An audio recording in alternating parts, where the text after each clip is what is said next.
بسم اللہ الرحمن الرحیم۔ اصحاب کہف کون تھے؟ حدیث قدسی کسے کہتے ہیں؟ جنت کے دروازے کھول دیے جانے کی فضیلت کیسے حاصل ہوتی ہے؟ قرآن پاک میں کن انبیاء کا ذکر ہے؟ کن انبیاء کا تذکرہ زیادہ ہے؟ کن انبیاء سے سب سے زیادہ ذکر کیا گیا ہے؟ یہ ساری چیزیں جاننے کے لیے شروع کرتے ہیں آج کا لیسن اس دعا کے ساتھ۔ ربی زدنی علما، اے اللہ میرے علم میں اضافہ فرما۔ My lord increase me in knowledge. آج ہم پڑھیں گے باب اول قرآن مجید و حدیث نبی صلی اللہ علیہ وآلہ وصحبہ وسلم۔ اس میں الف ہے ترجمہ قرآن مجید۔ قرآن مجید میں کن انبیاء کا ذکر ہے؟ انبیاء کرام کے قصص پر مختلف صورتوں کا ذکر ہے۔ قرآن مجید میں انبیاء کرام کے نام سے 6 صورتیں منسوب ہیں، اور قرآن مجید میں کل 26 انبیاء کرام کا ذکر ہے، اور سب سے زیادہ ایک انبیاء کا ذکر سورۃ الانعام میں 18 مرتبہ ہے۔ اور انبیاء کرام کے قصص پر مختلف مبنی صورتیں ہیں۔ حضرت آدم علیہ السلام، حضرت نوح علیہ السلام، حضرت ہود علیہ السلام، حضرت صالح علیہ السلام، حضرت لوط علیہ السلام، حضرت شعیب علیہ السلام۔ اس کے بعد ہے کہ سورۃ فیل سے سورۃ الناس تک قرآن مجید کو آپ ناظرہ پڑھیں اور زبانی یاد کریں۔ تو یہ سارا ترجمہ القرآن مجید، اور آگے بھی اس کا چیپٹر ہے حفظ قرآن مجید۔ تو اس میں چند آیات دی گئی ہیں، چند صورتیں دی گئی ہیں، جیسے سورۃ الزلزال ہے، سورۃ العادیات ہے، سورۃ القاریہ ہے، سورۃ التکاثر ہے، سورۃ العصر ہے، اور سورۃ الہمزہ ہے۔ یہ ساری چیزیں حفظ میں شامل ہیں کہ یہ صورتیں بچوں کو یاد کرنے کے لیے دی گئی ہیں۔ ان کو یاد کریں اور ان کو اپنی نماز کا اور اپنی ڈیلی روٹین کا حصہ بنائیں۔ اور آگے جیم ہے حفظ و ترجمہ۔ اب یہاں پہ اس چیپٹر میں شروع کرتے ہیں۔ حضرت آدم علیہ السلام کی کون سی دعا ہے؟ سورۃ الکہف میں اصحاب کہف کون تھے؟ ان کا کیا تذکرہ خیر ہے؟ یہ ساری چیزیں آج ہم جانیں گے، اور جنت کے دروازے کھول دیے جانے کی فضیلت کیسے حاصل ہوتی ہے، یہ ساری چیزیں آج ہم اس چیپٹر میں ڈیٹیل سے پڑھیں گے۔ حدیث قدسی کسے کہتے ہیں، اور ذوالجلال والاکرام سے کیا مراد ہے؟ تو چلیں آج شروع کرتے ہیں آج کا لیسن۔ قرآنی دعائیں۔ ربنا ظلمنا انفسنا وَإِن لَّمْ تَغْفِرْ لَنَا وَتَرْحَمْنَا لَنَكُونَنَّ مِنَ الْخَاسِرِينَ۔ قرآن مجید کی سورۃ الاعراف آیت نمبر 23 پہ مذکور ہے۔ حضرت آدم علیہ السلام کو یہ دعا اللہ تعالیٰ نے سکھائی، اور اس دعا کے مانگنے پر ان کی مغفرت کر کے انہیں نبوت سے نوازا گیا۔ تو یہ دعا ہماری روٹین میں نماز کا حصہ ہے، اور اسے مانگنا چاہیے اللہ تعالیٰ سے۔ یہ قرآنی دعائیں ہیں جو قرآن سے مرکوز ہے، اور ان کے پڑھنے کا کیا فائدہ حاصل ہوتا ہے وہ یہاں پہ لکھا ہوا ہے کہ حضرت آدم علیہ السلام نے مانگی تھی، اور اللہ تعالیٰ نے ان کی مغفرت کر کے ان کو نبوت سے نوازا۔ آگے ہے ربنا آتنا فی من لدنک رحمہ رحمتا وہیئ لنا من امرنا رشدا۔ سورۃ الکہف میں ان نوجوانوں نے یہ دعا مانگی تھی کہ اے ہمارے رب، ہمیں اپنے پاس سے رحمت عطا فرما، اور ہمارے لیے ہمارے معاملے میں رہنمائی عطا فرما۔ سورۃ الکہف کی یہ دعا ان نوجوانوں کی ہے جنہوں نے اپنے ایمان کو بچانے کے لیے غار میں پناہ لی، اور جو اصحاب کہف کے نام سے مشہور ہیں۔ یہ دعائیں، یہ چیزیں غور سے دیکھنے والی ہیں کہ حضرت آدم علیہ السلام نے کیا دعا مانگی، ان کا تذکرہ اس دعا کا جو ہے وہ کس صورت میں ہے، اصحاب کہف کون تھے؟ وہ نوجوان تھے جنہوں نے اپنے ایمان کو بچانے کے لیے غار میں پناہ لی، انہیں اصحاب کہف کہتے ہیں۔ کلمات طیبات ہے، 6 کلمے ہیں۔ پہلا کلمہ ہے لا الہ الا اللہ محمد الرسول اللہ۔ ترجمہ اللہ کے سوا کوئی عبادت کے لائق نہیں، محمد رسول اللہ صلی اللہ علیہ وسلم اللہ کے رسول ہے۔ دوم کلمہ شہادت ہے، اشہد ان لا الہ الا اللہ وحدہ لا شریک لہ واشہد ان محمدا عبدہ ورسولہ۔ اب یہ کلمہ اس لیے زیادہ اہمیت کا حامل ہے کہ اس دعا کو وضو کے بعد پڑھنے والے کے لیے جنت کے 8 دروازے کھول دیے جاتے ہیں۔ صحیح مسلم جو ہے اس میں یہ درج ہے، 553 حدیث نمبر ہے۔ تو اس کا ترجمہ یہ ہے کہ میں گواہی دیتا ہوں کہ اللہ کے سوا کوئی عبادت کے لائق نہیں، وہ اکیلا ہے، اس کا کوئی شریک نہیں، اور میں گواہی دیتا ہوں کہ بے شک محمد صلی اللہ علیہ وسلم اللہ کے بندے اور رسول ہیں۔ اب سوال یہ ہے کہ کہ جنت کے دروازے کھول دیے جانے کی فضیلت کس دعا کو پڑھنے سے حاصل ہوتی ہے، تو اس کا جواب یہ ہے کہ وضو کے بعد کلمہ طیبہ کو، دوسرا کلمہ طیبہ کو پڑھنے سے یہ فضیلت حاصل ہوتی ہے۔ صحیح مسلم میں یہ لکھا ہوا ہے۔ کلمہ طیبہ نمبر 3، سبحان اللہ والحمد للہ ولا الہ الا اللہ واللہ اکبر ولا حول ولا قوت الا باللہ العلی العظیم۔ ترجمہ: اللہ پاک ہے اور سب تعریفیں اللہ ہی کے لیے ہیں، اور اللہ کے سوا کوئی عبادت کے لائق نہیں، اور اللہ سب سے بڑا ہے۔ گناہوں سے بچنے کی طاقت، نیکی کی توفیق اللہ ہی کی طرف سے ہے، اور وہ بہت بلند عظمت والا ہے۔ چوتھا کلمہ توحید، لا الہ الا اللہ وحدہ لا شریک لہ، لہ الملک و لہ الحمد یحیی و یمیت وہو حی لا یموت ابدا ابدا ذو الجلال والاکرام بیدہ الخیر وہو علی کل شیء قدیر۔ ترجمہ: اللہ کے سوا کوئی عبادت کے لائق نہیں، وہ اکیلا ہے، اس کا کوئی شریک نہیں، اسی کے لیے بادشاہی ہے اور اسی کے لیے تعریف ہے۔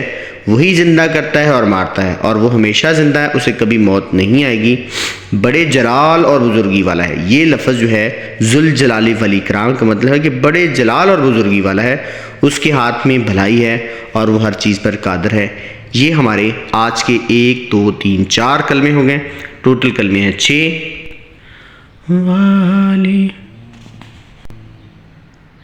استغفر اللہ ربی من کل ذنب اذنبتہ عمدا او خطأ سرا او علانیۃ واتوب الیہ من الذنب الذی اعلم ومن الذنب الذی لا اعلم انک انت العلام الغیوب وستار العیوب وغفار الذنوب ولا حول ولا قوة الا باللہ العلی العظیم۔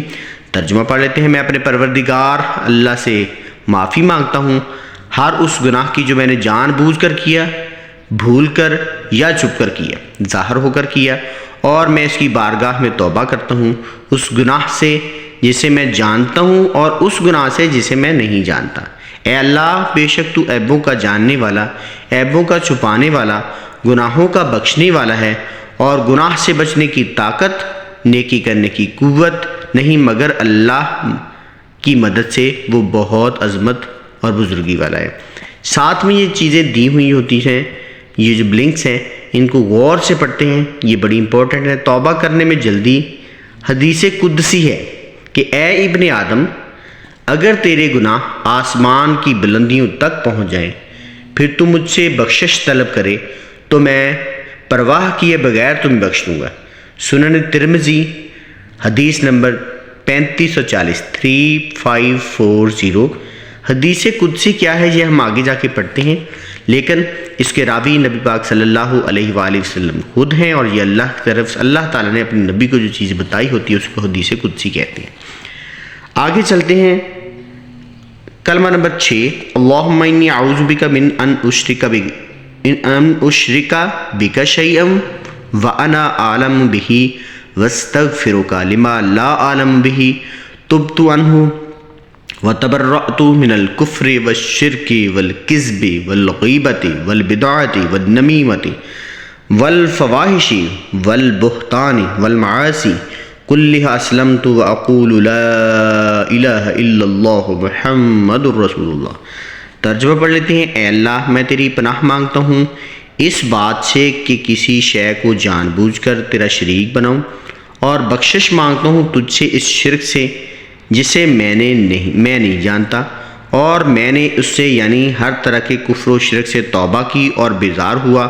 کفر، شرک، جھوٹ، غیبت، بدعت اور چغلی سے اور بے حیائی کے کاموں سے اور بہتان باندھنے سے اور تمام گناہوں سے، اور میں اسلام لایا اور میں کہتا ہوں کہ اللہ کے سوا کوئی عبادت کے لائق نہیں، محمد صلی اللہ علیہ وآلہ وسلم اللہ کے رسول ہیں۔ اس میں جن گناہوں کا ذکر کیا گیا ہے، ایک تو ہے کفر و شرک، اور دوسرا اس میں آتا ہے بڑی ڈیٹیل کے ساتھ اللہ تعالیٰ نے ایک ہی یہ بتا دیا ہے سارا اس کلمے میں کہ من الکفر کفر، والشرک شرک، والکذب جھوٹ، والغیبت اور غیبت، والبدعت اور بدعت، والنمیمت اور چغلی سے، والفواحش بے حیائی کو کاموں سے، والبہتان والبہتان اور بہتان باندھنے سے، والمعاصیہ اور تمام گناہوں سے۔ یہ ایک کفر و شرک کا اس کلمے میں تمام گناہوں کا بڑی ڈیٹیل کے ساتھ ذکر ہے۔ تو یہ ہم اگر کوئی کوشچن آتا ہے کہ کلمہ ششم کلمہ میں کون سے گناہوں کا ذکر ہے، تو ہم یہاں سے شروع کریں گے، من الکفر والشرک والکذب والغیبۃ والبدعۃ والنمیمۃ والفواحش والبہتان والمعاصی۔ آگے ہے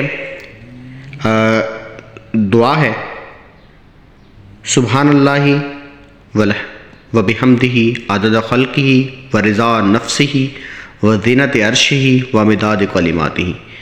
میں اللہ کی پاکیزگی بیان کرتا ہوں، اس کی تعریفوں کے ساتھ، اور اس کی مخلوق کی تعداد کے برابر اس کی ذات کی رضا کے برابر اس کے عرش کے وزن اور کلمات کی روشنی کے برابر۔ تو یہ ساری چیزیں کلمہ طیبہ قرآن مجید میں کن انبیاء کا ذکر ہے، یہ ساری چیزیں ہم نے ڈیٹیل سے پڑھی۔ اب چلتے ہیں مشق کی طرف۔ صفحہ نمبر 15 ہے مشقی سوالات۔ سوال نمبر 1 ہے، درج ذیل سوالات کے مختصر جوابات تحریر کریں۔ سوال نمبر 1 ہے، اصحاب کہف کون تھے؟ اصحاب کہف کون تھے؟ تو اس کا جواب یہ ہے کہ اصحاب کہف وہ نوجوان تھے جنہوں نے اپنا ایمان بچانے کے لیے غار میں پناہ لی، جو اصحاب کہف کے نام سے معروف ہیں۔ سوال نمبر 2، حضرت آدم علیہ السلام کی دعا ربنا ظلمنا انفسنا قرآن کی کس صورت میں مذکور ہے؟ تو اس کا جواب یہ ہے، حضرت آدم علیہ السلام کی دعا ربنا ظلمنا انفسنا قرآن کی سورۃ الاعراف آیت نمبر 23 میں مذکور ہے۔ سوال نمبر 3 ہے، جنت کے دروازے کھول دیے جانے کی فضیلت کس دعا کو پڑھنے سے حاصل ہوتی ہے؟ تو اس کا جواب یہ ہے، جنت کے دروازے کھول دیے جانے کی فضیلت وضو کے بعد دوسرا کلمہ پڑھنے سے حاصل ہوتی ہے۔ سوال نمبر 3 ہے، ذوالجلال والاکرام سے کیا مراد ہے؟ سوال نمبر 4، ذوالجلال والاکرام سے کیا مراد ہے؟ اس کا جواب یہ ہے کہ ذوالجلال والاکرام سے مراد بڑے جلال اور بزرگی والا ہے۔ سوال نمبر 5، حدیث قدسی کسے کہا جاتا ہے؟ حدیث قدسی کسے کہا جاتا ہے؟ تو اس کا آنسر یہ ہے، ایسی حدیث جس کے راوی نبی کریم صلی اللہ علیہ وآلہ وسلم خود ہوں اور اس کی نسبت اللہ پاک کی طرف ہو، اسے حدیث قدسی کہتے ہیں۔ سوال نمبر 6، کیا ریا بھی شرک کی صورت ہے؟ کیا ریا بھی شرک کی صورت ہے؟ تو اس کا جواب یہ ہے کہ جی ہاں، اسے شرک اصغر بھی کہا جاتا ہے۔ ایک شرک اکبر ہے اور ایک شرک اصغر ہے، تو اسے شرک اصغر بھی کہا جاتا ہے۔ سوال نمبر 2 ہے کہ مناسب ترین جواب پر ٹک کا نشان لگائیں۔ تو چلتے ہیں، یہ ہمارا کوئز بھی ہے۔ سوال نمبر 2، مناسب ترین جواب پر ٹک کا نشان لگائیں۔ تو سب سے پہلے اس میں ہے کہ اللہ کے نزدیک سب سے بڑا گناہ کیا ہے؟ اللہ کے نزدیک 4 آپشن ہے، شرک ہے، قتل ہے، جھوٹ ہے، غیبت ہے۔ تو اس کا جواب ہے شرک ہے۔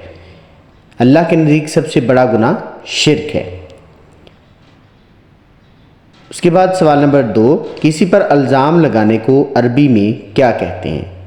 اس کا جواب ہے بہتان۔ الزام لگانے کو عربی میں بہتان کہتے ہیں۔ سوال نمبر 3، حدیث مبارکہ میں جنت کے کتنے دروازوں کا ذکر ہے؟ تو اس کا جواب ہے 8۔ نیکسٹ کوسچن ہے، ریا کے کیا معنی ہے؟ ریا کا معنی ہے دکھلاوا کرنا۔ اسی کے ساتھ آج کا لیسن ختم ہوتا ہے۔ میرے چینل کو سبسکرائب کیجئے، لائک کیجئے اور ہر آنے والی ویڈیو کے لیے بیل آئیکن کو پریس کیجئے۔ اجازت دیں، اللہ نگہبان۔